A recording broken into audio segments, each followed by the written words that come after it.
Howdy folks, it's Stuck on Pandora here with loot opening number 4, Rogue Edition. The goal this time was to try and get a Comback King to drop. I'm trying to grab that for a Toby build I'll upload whenever I by chance get it. Now, as per usual, I'm going to use this as a soapbox to talk about the latest in Battleborn, some thoughts, and what's happening on this channel. In this episode, I'd like to focus on the PvE, and by extension these loot box only legendaries. Make them attainable in game, please.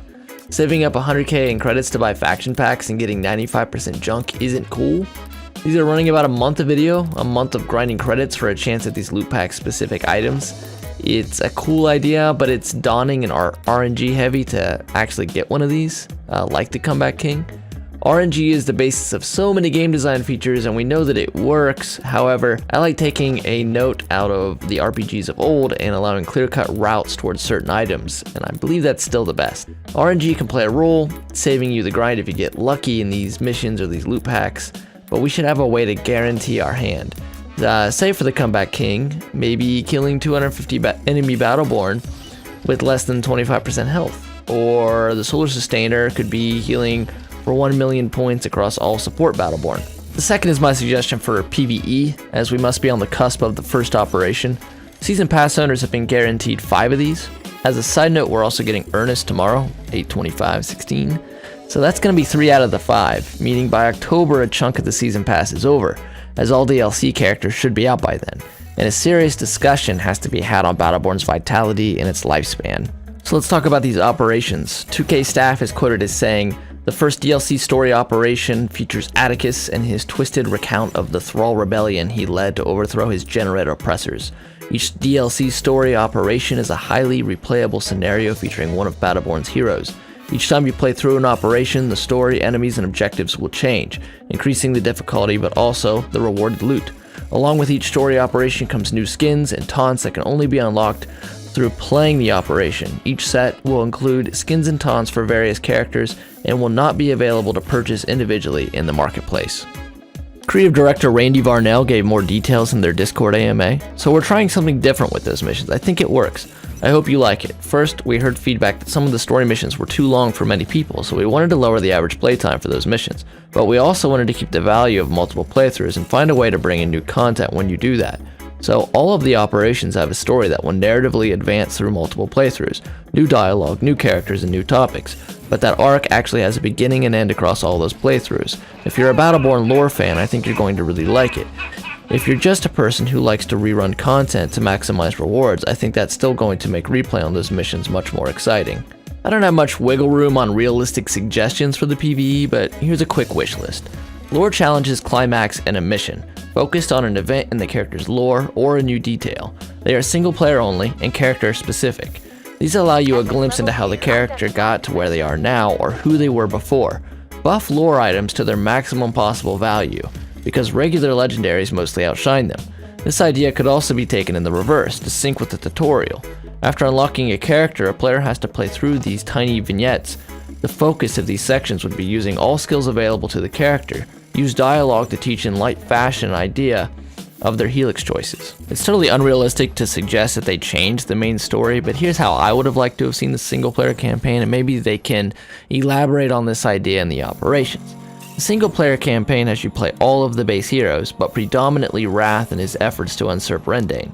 I feel both the world and story of Battleborn take heavily from Dune, so I think Wrath should follow the arc of Paul Atreides. Except instead of a native people, do it with a rebelling Battleborn. So you're Wrath gaining allies for the final push, perhaps like Halo 2, switching accounts between characters. You play Wrath's roll up to the climax, then Miko's, etc. But the focus is only single characters. That way the narrative gets focused. And say 2 or 3 missions each for the base heroes, and using the base easy characters to learn, since their archetypes repeat with the more advanced Battleborn. Point being, learn backstories through the lore vignettes, but Battleborn as a whole tells the story in a complete way by focusing on a specific protagonist. Lore vignettes, operations, and Heliophage could give dialogue elaborating on how the unlockable heroes were able to hold the Varelsi and stop Rendain. As stands, our 8 missions are unfocused, half attempts at teaching the PvP mechanics in the guise of a story. There are maybe a dozen unique enemies and 4 major archetypes for the bosses, with nauseating mechanics like building turrets to strip shields off. Can we do some sort of major reset on the Heliophage boss fight? 6 bosses, each with CC, knockback, on a map with gigantic rifts and endless spawning enemies, and no checkpoint to speak of? Why, when I managed to beat Heliophage on Advanced Hardcore, am I getting greens and whites? After Campaign is done, I'd like to see a Campaign Plus or Rendain's Tower.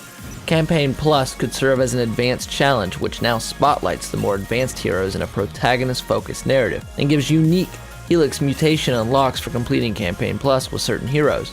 Rendain's Tower is a Torchlight-style dungeon, infinite procedural levels of increasing challenge, incorporating the elements of tower defense, loads of minions and heroes into floors. Surviving so many waves unlocks the next floor. Each floor has conditions you must fight under to get more loot, like not losing your life or not allowing any buildables to be destroyed. Certain levels would hold bosses. These can be replayed and have their usual loot pool. This would be a way that loot hunters could find a more accessible way, rather than 45-minute raids to farm.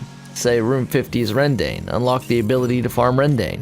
Post 50 is just high challenge, high drop rate, chest spawning, fun.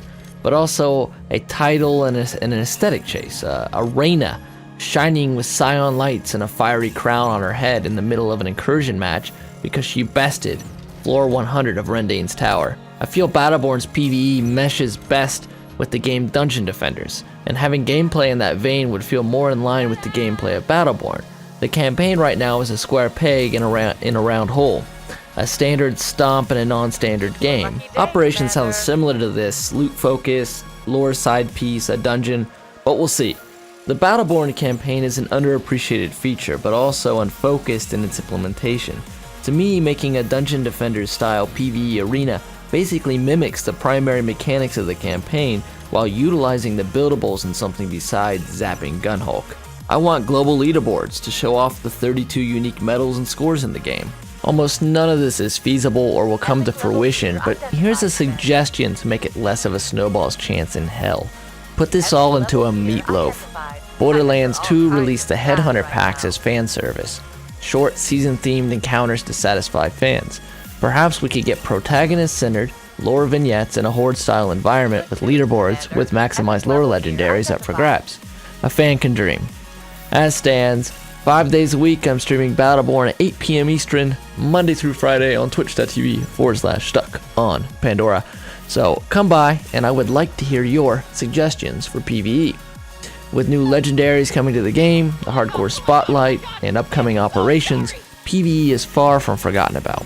Now, ultimately, PvP is the heart of this game, so next 100,000 credit loot opening, I would like to focus on a prestige system, the ELO. You can check. I am someone who argues for a ranked system. It's in my playlist. I hear people say that, well, the player base, I don't think it's there, and it would split us up even more.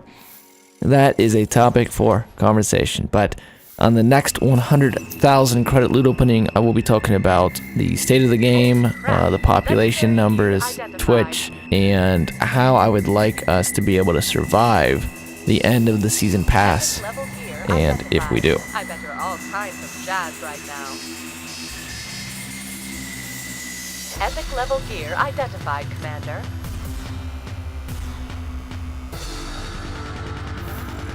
Good news, Commander. Epic level gear identified.